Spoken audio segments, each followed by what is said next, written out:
استغفر الله العظيم استغفر الله العظيم استغفر الله العظيم الذي لا إله إلا هو الحي القيوم أتوب إليه إلى حضرة النبي مصطفى رسول الله صلى الله عليه وسلم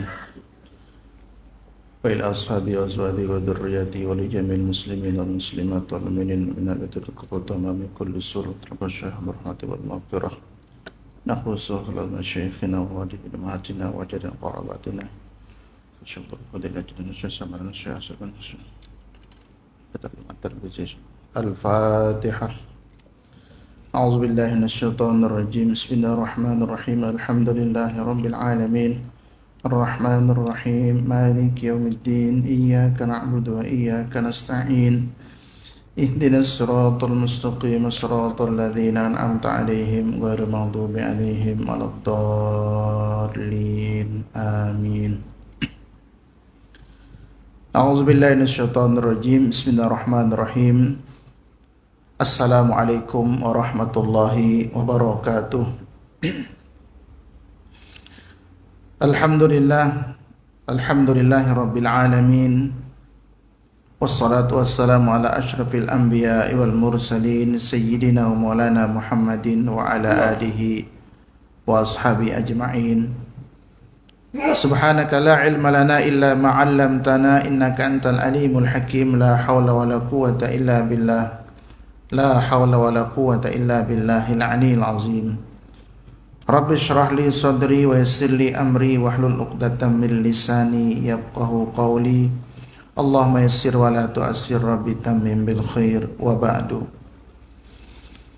Alhamdulillah, puji dan syukur kehadirat Allah Subhanahu wa taala.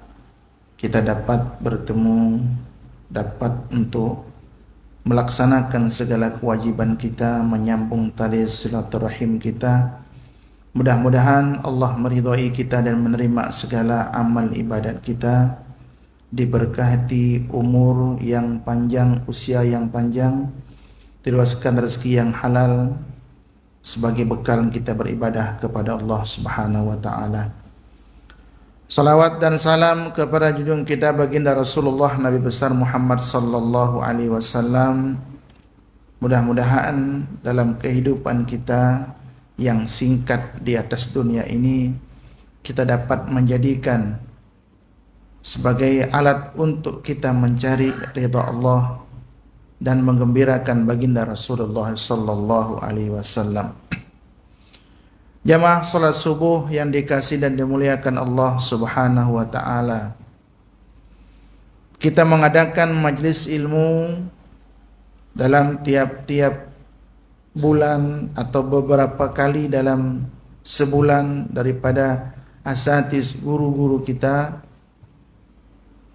untuk membuat satu perkara yang mana nanti ketika di akhirat dalam hadis Nabi disebutkan tidak akan berganjak kaki anak Adam sehingga disoal, ditanya dengan beberapa pertanyaan.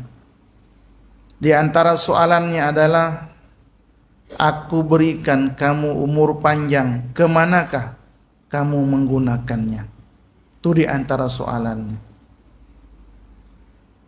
Allah bagi kita umur panjang dalam arti setelah akil balik, kita diberikan umur untuk dibebani kewajiban. Ini wajib, ini tak boleh dibuat, ini haram. Berarti apakah yang kita dah buat dengan umur yang Allah anugerahkan kepada kita. Kemudian salah satu soalannya juga, aku berikan kamu masa muda, kemanakah kamu menghabiskan masa muda tersebut? Maka tuan-tuan rahimakumullah, kita berusaha untuk melakukan apa-apa yang Allah perintahkan melalui lisan baginda Rasulullah yang mulia, melalui firman Allah, hadis-hadis Nabi, kemudian diterangkan, diuraikan oleh para ulama untuk dapat kita mengamalkannya, agar nanti jawaban kita itu adalah bahwa kita pernah juga mengaji, tak langsung, tak ada mendengar, tak menggunakan umur ini.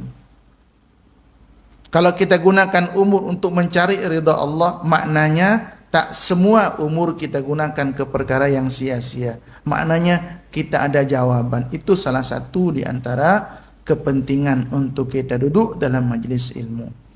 Maka kita niat, kita duduk dalam surau dalam masjid, surau Jumat, maka kita niat iktikaf agar ibadah kita, duduknya kita dihitung selain mendapatkan anugerah kebersamaan dengan para malaikat Allah, mendapat ridha Allah, juga kita dapat tambahan pahala iktikaf. Jadi kita niat, kita perbaharui niat iktikaf kita agar ibadah kita, pahala kita bertambah di sisi Allah Subhanahu wa taala. Para jemaah salat subuh yang dikasihi dan dimuliakan Allah Subhanahu wa taala. Kita sampai kepada bab majaa fi sifati mighfari Rasulullah sallallahu alaihi wasallam. Dengan kitab Syama'il Muhammadiyah kita masuk kepada bab yang ke-16, topi besi Rasulullah sallallahu alaihi wasallam.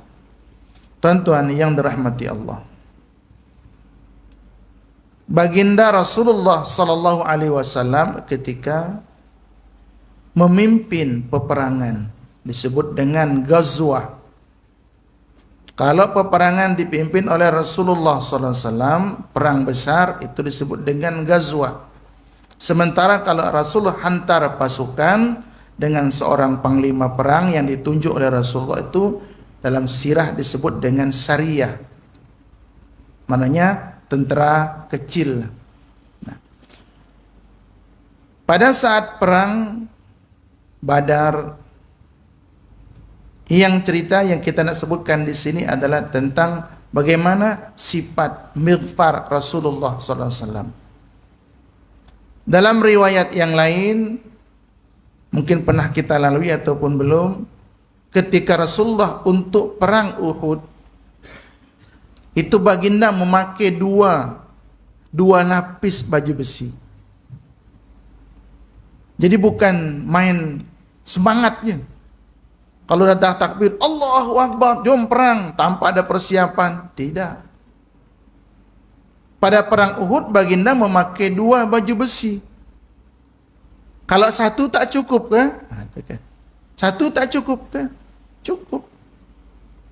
Tapi ini sebagai menunjukkan bahwa usaha dan ikhtiar itu juga sangat diperlukan. Maka ketika Nabi, ketika pasat perang Uhud berlangsung, kan diisukan Rasulullah dah wafat, untuk menjatuhkan semangat kaum muslimin, sehingga orang-orang kafir mengatakan Muhammad dah mati, Muhammad dah mati. Orang-orang yang tengah berperang, tengah melawan, sebab kan asalnya menang, karena siasat daripada kaum Quraisy dipimpin oleh Sayyidina Khalid pada masa sebelum masuk Islam, ketika mereka kaum muslimin dah diberitahu oleh Rasulullah, jangan tinggalkan posisi pasukan panah, pasukan tok, jangan tinggalkan posisi di Bukit Rumat. Karena melihat pasukan kaum musyrikin dah lari, dah kalah, mereka tak tahan untuk ikut merebut harta ghanimah, rampasan perang. Akhirnya mereka lupa dengan arahan Rasulullah sallallahu alaihi wasallam.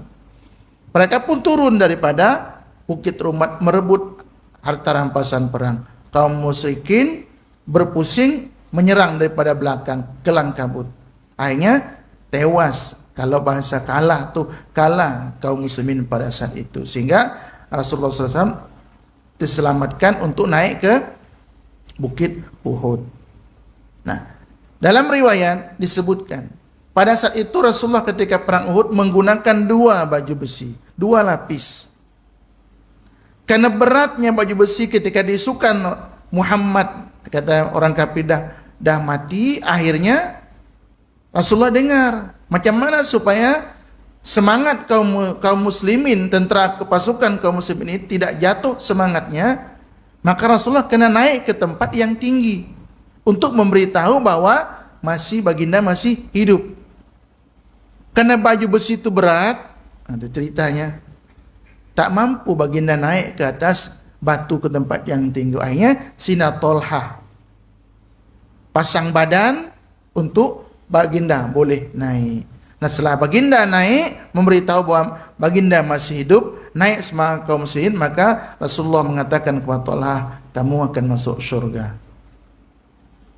Pada perang yang kita sebutkan di sini terjadi pada Fathu Makkah. Nah, kita baca hadis Nabi sallallahu alaihi wasallam. Daripada Sina Anas bin Malik radhiyallahu ta'ala bercerita, anna Nabiya sallallahu alaihi wasallam dakhala Makkah wa alaihi mighfarun. Faqila lahu, hadza ibnu Hattalin muta'alliqun bi astaril Ka'bah. Faqala uqtuluhu. Semasa Rasulullah sallallahu alaihi wasallam memasuki kota Makkah ketika penaklukan kota Makkah pada tahun 8 Hijriah, baginda memakai topi besi. Seseorang berkata kepada baginda, ini Ibnu Khattal sedang bersembunyi di dinding Ka'bah disebabkan rasa takut. Tuan-tuan yang dirahmati Allah Subhanahu wa taala. Ibnu Khattal ini disebutkan di cerita di sini adalah salah satu daripada 4 orang yang begitu memusuhi dengan sangat ekstrim. Sehingga dengan pengampunan yang Rasulullah buat pada masa perang pada Fathu Makkah, 4 orang ini dikecualikan. Karena pada saat itu ketika mereka sampai ke kota Makkah, pasukan Rasulullah SAW ditawan kota Makkah. Dan diberitahu sebelumnya kepada Abu Sufyan, siapa yang masuk ke rumah Abu Sufyan, dia akan selamat. Siapa yang masuk ke Masjidil Haram, dia akan selamat. Siapa yang tutup pintu jangan keluar pada saat masuk kota Makkah, dia akan selamat. Setelah selesai pula penaklukan kota Makkah, mereka dah takut kaum musyrikin Makkah. Ini mesti Muhammad akan membalas dendam. Beberapa pasukan yang berani mencabar memang ditumbangkan. Pendek cerita, Rasulullah masuk ke kota Makkah.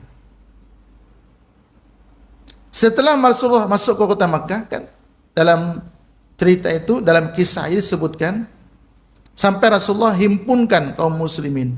Bahkan kaum musyrikin memang dah tak boleh buat apa-apa dah. Rasulullah bertanya, apa yang akan aku buat kepada kamu sekarang? Maknanya kalian dah tewas, dah kalah. Kami akan tawan kota Makkah. Sekarang kami nak buat apa? Kalian halau kami daripada Makkah sampai kami hijrah ke Madinah, ke Yatsrib pada ketika itu. Apa yang kalian buat? Nah, itu. Mereka dah ingat dah memori sejarah itu. 8 tahun, kan? 8 tahun berlalu. Sekarang kami takluk kota Makkah.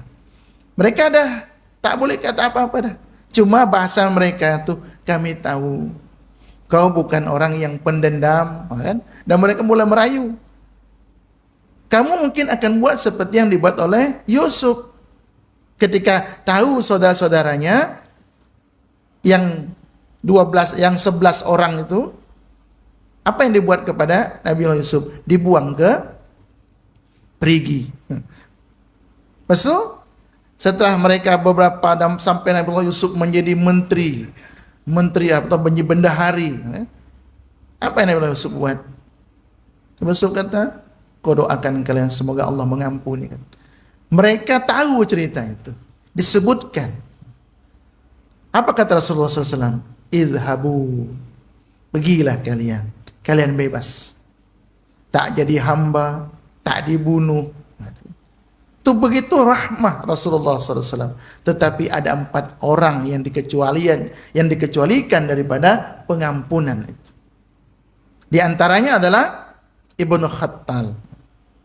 Karena Ibnu Khattal adalah salah satu daripada orang sangat memusuhi Islam, hingga tidak mendapatkan pengampunan secara umum daripada Rasulullah SAW. 3 yang lainnya adalah Huwairith bin Nuqaid, kemudian Muqais bin Syahbah, dan Abdullah bin Abi Sarah, daripada Ibnu Khattal, kemudian Nuqaid, Waris bin Nuqaid, Muqais bin Sahabah, dan Abdullah bin Abi Sarah. Hanya Abdullah bin Abi Sarah saja Rasulullah dah halalkan. Jumpa saja, jangan pikir, hatta bergantung di Ka'bah. Bahasa menyerahnya itu, kalau dia menyerah bergantung di menyangkutkan diri di sitir Ka'bah, kiswah Ka'bah, bunuh. Memang karena permusuhan mereka terlalu hebat, terlalu dahsyat. Tapi sebelum diumumkan seperti itu, Abdullah bin Abi Sarah memeluk Islam. Maka dia dimaafkan. Tapi 3 orang memang dibunuh. Karena terlalu. Salah satu di antara mereka, di antara itu Ibnu Khattal ini, kalau menulis di hadapan Rasulullah SAW, tulisan ya mungkin Rasulullah ditulis tulisan kemudian sampai kepada sahabat. Ya mungkin nak puji apa, dia akan tukar ayat itu. Itu memang satu perkara yang tak dapat dimaafkan. Dia buat puisi menghina Rasulullah SAW. Maka itulah kata Rasulullah, diberitahu ketika masuk saja kota Makkah, diberitahu, ya Rasulullah, tu Ibnu Khattal tu dah menggigil dah. Tak boleh lari lagi dah. Kenapa? Pandangan kalau lari akan dikejar. Karena dah dimaklumkan 4 orang ini jumpa di mana saja bunuh terus. Lari dah, dikelilingi dah. Di tiap pintu kota Makkah dah ada pasukan yang menjaga. Maka yang dia tahu tu, kalau orang di Masjidil Haram, Nabi tak akan usik, tak akan bunuh.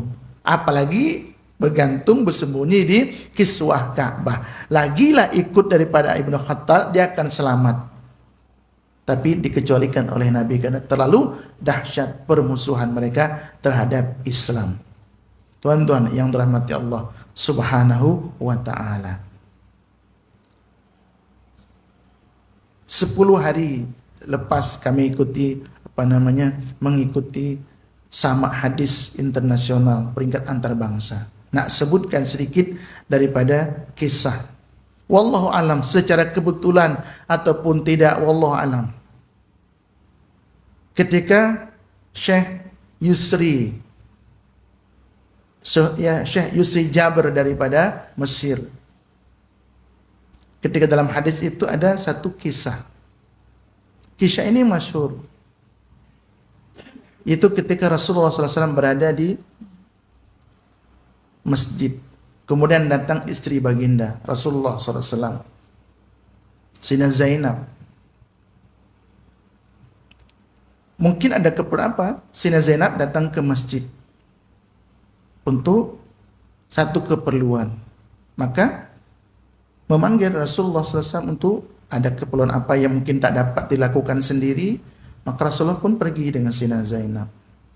Saat berjalan dengan Sayyidatuna Zainab, 2 orang sahabat berjalan. Mananya akan lalu berpapasan di satu jalan lorong kota Madinah.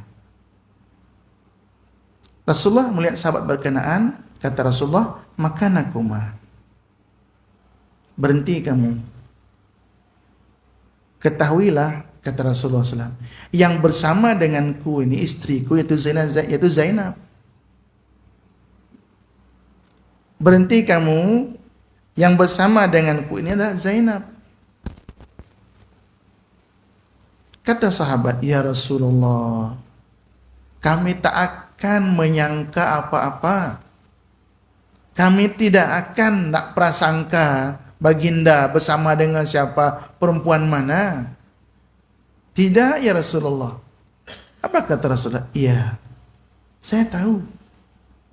Cuma saya khawatir kalau terlintas dalam pikiran kalian tentang aku dan wanita dengan perempuan yang bersama dengan aku nih katalah misalkan syaitan membisikkan, Rasulullah nih dengan siapa pula nih.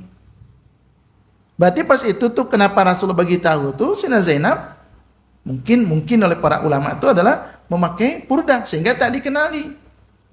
Dan kenapa pula Nabi kena bagi tahu? Sebab beberapa kejadian Datang seorang wanita, menyerahkan diri, menghadiahkan dirinya kepada baginda untuk dinikahi oleh baginda.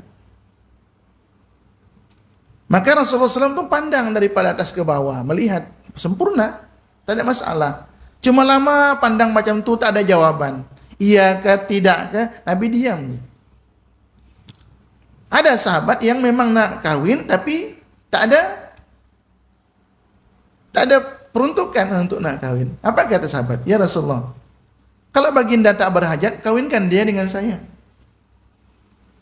Derek je cakap. Nah, kalau Rasul tak berminat, dengan saya ya Rasulullah. Nabi tanya, kamu ada apa untuk sebagai mas kawin dia? Tak ada apa-apa ya Rasulullah. Bukan dia kata ada duit ke rumah, tak ada. Memang tak ada. Okey, kalau macam tu, kamu balik, tanya keluargamu, ada tak duit untuk menjadikan mas kawin? Balik. Tanya dengan keluarga, mungkin dengan ayah, tak ada juga. Datang balik, ya Rasulullah, tak ada. Saya hanya, kata Rasulullah, kalaupun sebingkai cincin besi pun tak apa. Pun tak ada ya Rasulullah. Luar biasa ya. Terus itu kamu ada apa? Saya hanya ada trompa. Trompa pun dah buruk. Tak boleh. Kain ya Rasulullah. Kain, kalau kamu bagi dengan dia, nanti kamu pakai apa? Tak boleh juga. Tapi Rasulullah lihat minat sahabat ini nak kahwin. Tak ada duit. Okeylah kalau macam tu. Kamu ada hafalan berapa? Ayat surah apa yang kamu hafal? Saya hafal surah-surahnya. Nah kalau gitu aku nikahkan kamu dengan maharnya adalah kamu hafalkan surah itu kepada istri. Itu kejadian. Ada lagi datang wanita. Wallahu a'lam lah. Apakah wanita berkenan itu tak kenal Rasulullah ya? Jadi mungkin ayah wanita berkenaan nak supaya anak dia berkahwin dengan manusia agung dan mulia. Datang dibawa ke hadapan Rasulullah SAW. Manakala saya mendekat, apa kata? Saya berlindung kepadamu daripada Allah. Kata Rasulullah, kalau kamu dah berlindung, dah lah. Tak boleh aku nak kacau macam mana? Selesai. Nah, maka sebab itulah Rasulullah SAW ketika berpapasan dengan sahabat, baginda bagi tahu, berdiri kamu di tempat ini Zainab. Jangan sampai nanti Rasulullah ni siapa pula wanita ini terbersit di situ keadaan macam hati ya Rasulullah ni bawa siapa pula ni kan. Takut, kata aku khawatir syaitan membisikkan ke dalam hati kalian tentang aku dengan keluargaku, apa siapa, macam mana siapa pula, seolah-olah nak tak puas hati sedikit saja. Kata Syekh Yusri Jabir, beliau katakan apa? Itu boleh menyebabkan murtad. Terlintas. Jangan kata mengatakan, jangan kata mempelekehkan, mencontohkan, menghina. Seperti yang itulah yang saya katakan. Apakah ini secara kebetulan? Tentu tidak ada yang kebetulan. Di saat kaum muslimin peringkat antarabangsa daripada seluruh dunia, masyayikh daripada Tunisia, daripada Lebanon, daripada Mesir, daripada Uzbekistan, ada kes yang macam tu yang berlaku, memperlekehkan, mempertontonkan, melawakkan, membuat lawakan keluarga Rasulullah SAW. Apalagi sampai terucap bahasa seperti itu. Na'udzubillah min dzalik. Kita ingat kes tentang dalam Sahih Bukhari disebutkan tentang Sayyidatina Aisyah yang dipitnah kerana pergi ke pada masa perang Tabuk. Rasulullah mengundi siapa istri yang boleh menyertai. Kebetulan yang keluar namanya Sayyidatina Aisyah. Pendek cerita, maknanya ketika hendak pergi qada hajat, berarti lama juga tu kan? Jauh. Lepas tu balik ke pasukan yang beliau tinggalkan di tempat rehat, pasukan dah berjalan. Tak ada tanda-tanda orang ada dalam skadup yang ada di atas unta tu, terus berjalan. Kata Sayyidatina Aisyah, kejadiannya balik saya daripada qada hajat, saya pegang dada Kalung hilang. Pergilah cari. Terjumpa pada masa terjatuh pada tempat qada hajat tersebut. Sehingga terjadi akhirnya balik ke tempat rehat, orang dah tak ada dah. Berarti lama tu. Mungkin berjam agaknya. Ni supaya kita hati-hati. Kan di situ ceritanya, sampai saya situ, pasukan dah tak ada. Akhirnya Sina Aisyah duduk situ, tunggu, bahkan tidur. Mana dia tahu biasanya Rasulullah akan mengutus seseorang untuk memastikan tidak ada yang tercicir pasukan di belakang. Kebetulan Sayyidina Safwan yang datang, yang ditugaskan. Jadi ingat tuan-tuan, pada masa itu tidak ada borak. Kan jauh nih masuk ke kota Madinah, tak ada borak.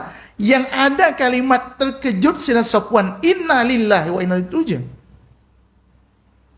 Yang kata, kenapa kamu tertinggal? Cemana boleh kejadian macam itu? Tak ada. Jangan sampai orang nak buat cerita nanti, misalkan dibuat lakonan ke, borak kononnya, Sina Aisyah dengan Sina Safwan, kenapa sampai kamu tertinggal? Dalam cerita kisah itu Sahih Bukhari sebutkan, tak ada kalimat yang dikatakan oleh Sina Safwan nak bertanya, tak ada. Sina Safwan faham, ini mesti kejadian emergensi ini. Yang aku dengar, kata Sina Aisyah, tu hanya kata-kata Sina Safwan terkejut, inna lillahi wa inna ilaihi raji'un. Cukup tu je.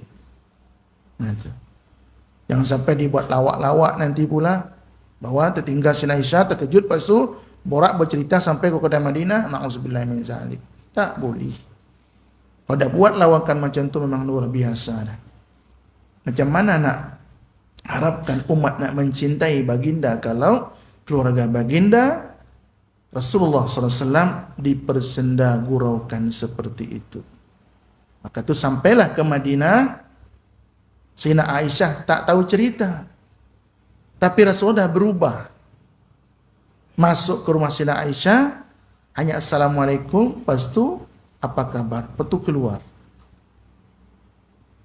Tak boleh nak tanya apa-apa. Itu punya panjang ceritanya. Tuan-tuan rahimakumullah. Apatah lagi seperti itu. Yang mengetuainya siapa? Abdullah bin Ubay bin Salul. Itu yang mengetuai, menyebarkan berita hoax. Tapi dalam Sahih Bukhari, tuan-tuan rahimakumullah, punya hebat Rasulullah. Setelah mati Abdullah bin Ubay bin Salul, anaknya jadi daripada Abdullah bin Ubay bin Salul, anaknya minta kepada Rasulullah, ya Rasulullah, pakaikan pakaian baginda untuk ayahku supaya dapat keberkahan baginda. Dia tahu ayahnya munafik, Rasul munafik, tapi dia mengharapkan walau macam mana pun anak, ceritanya kan. Rasulullah pun berkenan, bahkan minta untuk solatkan, pimpin solat, diminta Rasulullah oleh anak Abdullah bin Salul. Rasulullah pun berkenan. Ditarik Sayyidina Umar, ya Rasulullah, kenapa baginda nak solatkan? Ini munafik. Rasulullah memberikan jawaban, kalau ada satu perkara yang menjadi syarat untuk aku solatkan dia, dimaafkan dia, aku akan buat, kata Rasulullah. Dah lama dah diketahui Abdullah bin Ubay ini, bin Salul, diketahui dah memang dia munafik. Tapi kenapa tak diusik sampai dia mati? Sayyidina Umar dah lama dah geram, minta izin kepada Rasulullah, ya Rasulullah, munafik ni biarkan saja. Kalau ada yang berani, biar saya yang penggal, pancung dia. Apa kata Rasulullah? Jangan Umar. Kalau kamu pancung dia, kamu bunuh dia karena alasan dia munafik, orang luar sana, non muslim, tak tahu. Yang mereka tahu Abdullah bersama dengan kita, mereka kira itu Islam sama. Kalau kita bunuh dia, isunya akan lain, akan menjadi penghalang nanti, kamu jangan berani masuk Islam. Tuh tengok tuh Muhammad dibunuh saudaranya. Dibiarkan akhirnya. Walau macam mana mereka buat kacau orang-orang munafik pada zaman Rasulullah SAW. Maka itu tuan-tuan rahimakumullah, kita jangan sampai terbabit dengan hal-hal nak suka kepada lakonan lawakan yang mungkin membuat kita gelak ketawa, tapi mempersendakan Rasulullah, keluarga Rasulullah itu bahaya besar. Alhamdulillah, Jakim dah keluarkan keputusannya untuk perkara tersebut. Itu sangat dikecam lah. Tuan-tuan rahimakumullah. Ketika penaklukan kota Makkah sebelum tahun ke-8, itu sahabat untuk kita ketahui, tuan-tuan rahimakumullah. Seorang sahabat bernama Hatib bin Abi Balta'ah. Sahabat yang ikut menyertai perang Badar. Tapi pada penaklukan kota Makkah tahun ke-8, ketika beliau mengetahui bahwa Rasulullah akan menaklukkan kota Makkah, tak ada berita yang boleh keluar kemana-mana. Dirahasiakan oleh Rasulullah SAW. Tetapi karena sahabat Hatib bin Abi Balta'ah ini tahu, maka beliau kirim surat. Diketahui surat tersebut itu ketika Nabi tengah memberikan nasihat kepada para sahabat, tiba-tiba Rasulullah SAW mengatakan, siapa bersedia untuk pergi ke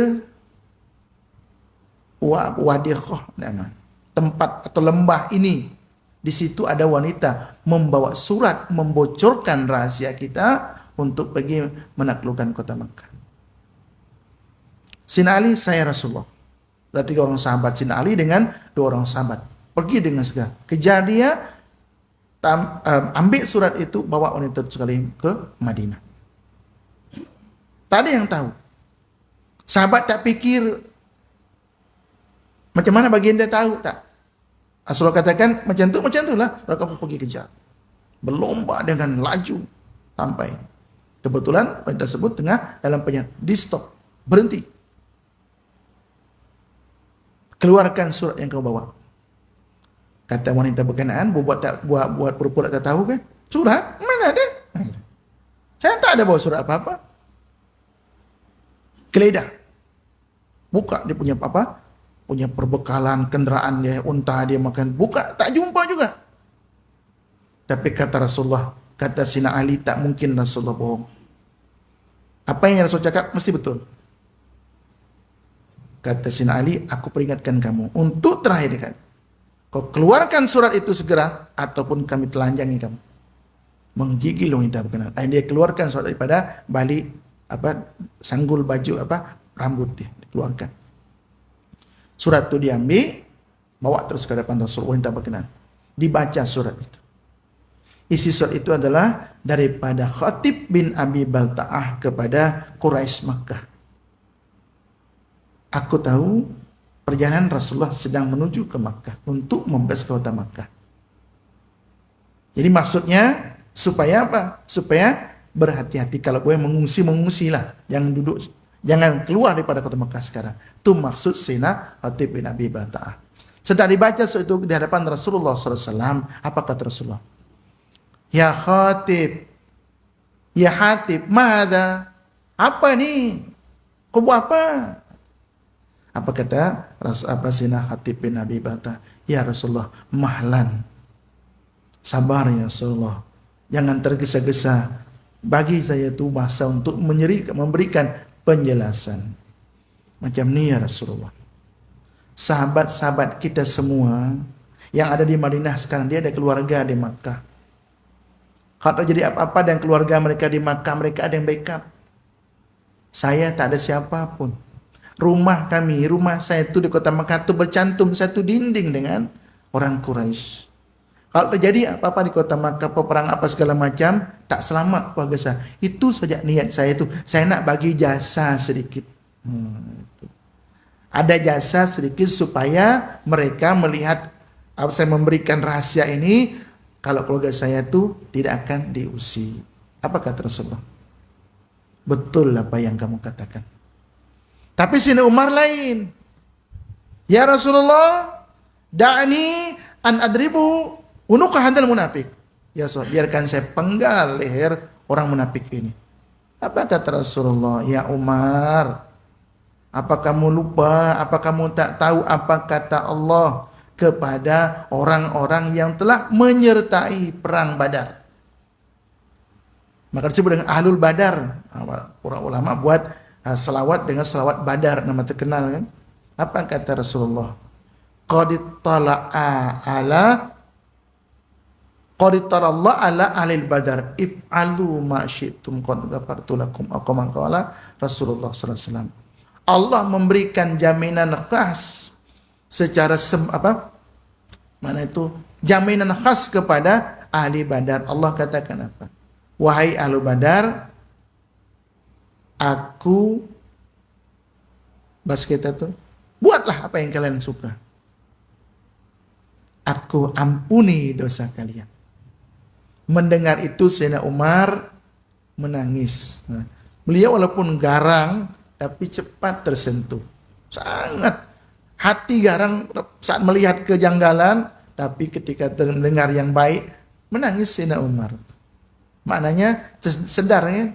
Oh, kalau dibunuh nih sangka nih orang dapat jaminan daripada Allah.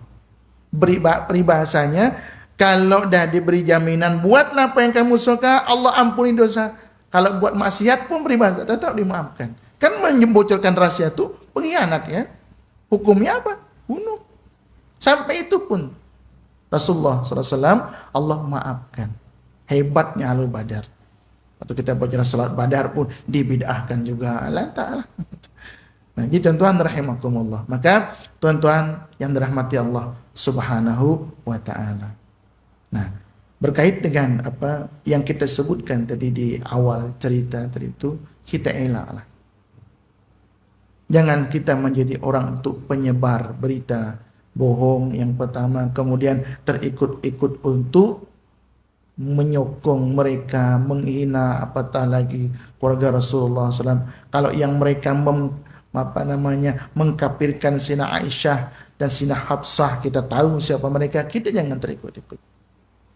Itu tadi itu kalau ada, kan belum mana tahu nanti itu dibuat pula lakonan macam itu.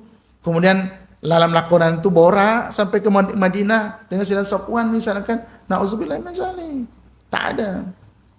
Itu pun yang aku dengar hanya kalimat itu saja. Aku terkejut, Safwan pun terkejut dan dia macam innalillah sampai ke Madinah diam. Nah itu. Jangan sampai dibuat lakon nanti borak bercerita awalnya kenapa sampai ditinggal. Diisukan pula na'udzubillah. Maka itu tuan-tuan yang dirahmati Allah Subhanahu wa Ta'ala, itu sekelumit daripada kisah tentang supaya tidak terjadi. Nah, berhati-hati kita nak buat lakonan, nak gurau-gurau untuk jangan sampai bergurau melakonkan hal ihwal keadaan Rasulullah dan keluarga, para sahabat dan yang lain. Sikit lagi satu hadis lagi supaya kita daripada Sayyidina Anas bin Malik radhiyallahu ta'ala anhu anna Rasulullah sallallahu alaihi wasallam dakhala Makkah ta'amal pati wa ala ra'si al-mikfar qala falamma naza'ahu ja'ahu rajulun faqala lahu ibnu Khattalin muta'alliqun biastari Ka'bah faqala uqtulu. Sesungguhnya semasa Rasulullah sallallahu alaihi wasallam memasuki kota Makkah, ketika penaklukan kota Makkah, baginda memakai topi besi. Jadi kalau kita tengok tuh hero-hero tu kan, kadang-kadang dia tak mau pakai topi besi kan, hero dah, lakon namanya. Ni Rasulullah, kurang apa jaminan daripada Allah? Tapi baginda pun pakai juga. Jadi kita tu kalau bukan orang soleh, jangan nak bahasa kita tu tawakal buta. Tak buat dulu yang sepatutnya. Jadi kenapa tak kunci kereta? Alah, masjid nak pergi solat, Allah tolonglah. Allah akan jaga kereta kita. Kalau hilang, kunci dulu. Jangan letak beg dalam kereta, bahaya. Alah, tak ada apa. Kita nak pergi masjid, tak ada pencuri kat sini.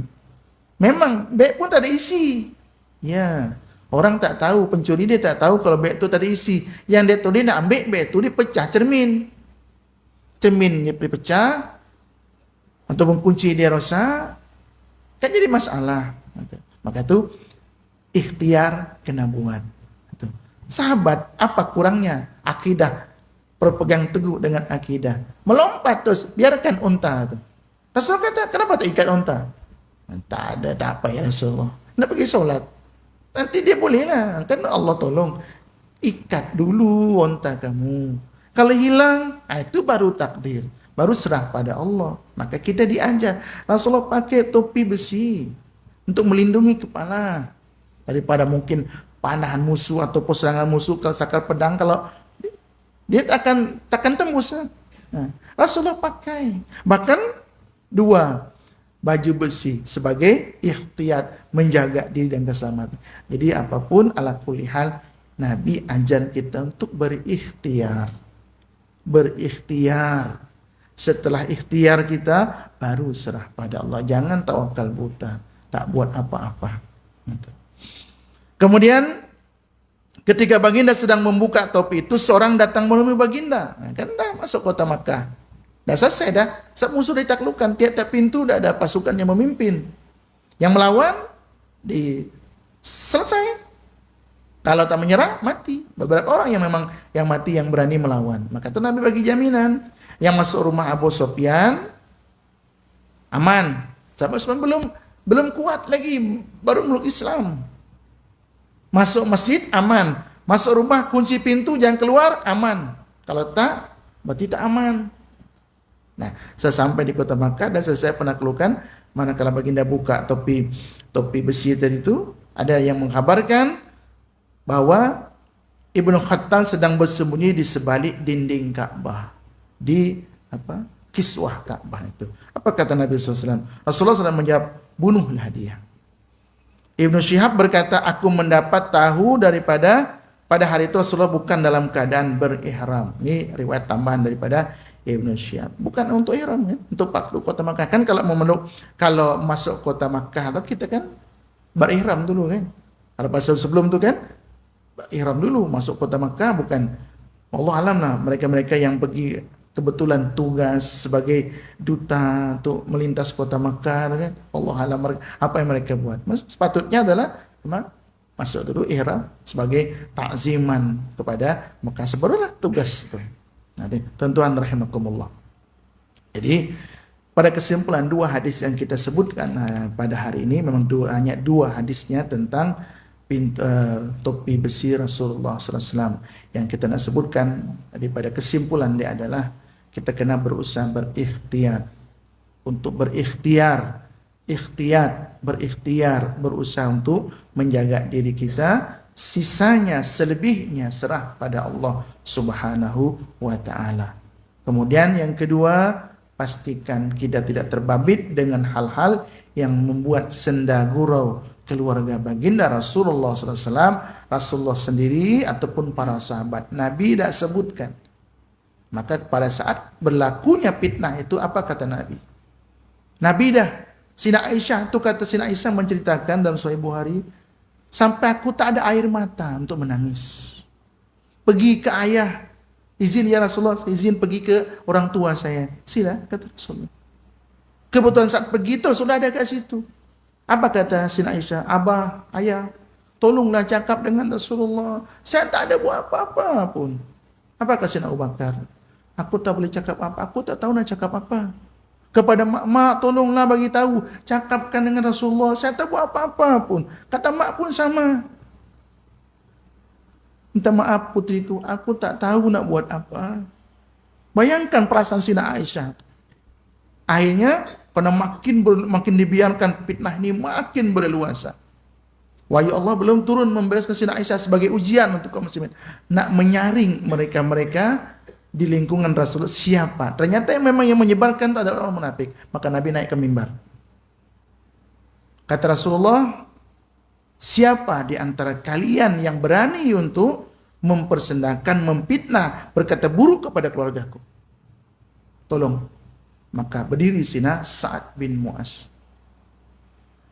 Kata Sina Sa'ad, ya Rasulullah, kalau ada di antara kaumku berani berkata demikian, aku sendiri yang akan penggal itu. Jadi kalau kaum Ansar pun macam itu juga, berdiri mereka untuk menjelaskan. Akhirnya Nabi tanya, supaya kita ingat nih, supaya jangan ada lebih-lebih. Nabi meminta pandangan 2 orang sahabat. Satu Sina Ali dengan satu Sina Zaid. Kata Rasulullah, Zaid, apa yang kamu tahu tentang keluargaku? Maksudnya tentang Sina Aisyah. Kata Sina Zaid, yang saya ketahui itu tidak ada yang buruk ya Rasulullah, baik. Sina Ali agak terbuka sih, ya Rasulullah, wanita banyak, ramai wanita. Apa masalah dipertahankan? Mananya, tapi beliau tak menghina Sina Aisyah. Hanya bahasa itu wanita ramai ya Rasulullah. Kalau baginda nak tukar, siap, ramai yang ready. Itu aja.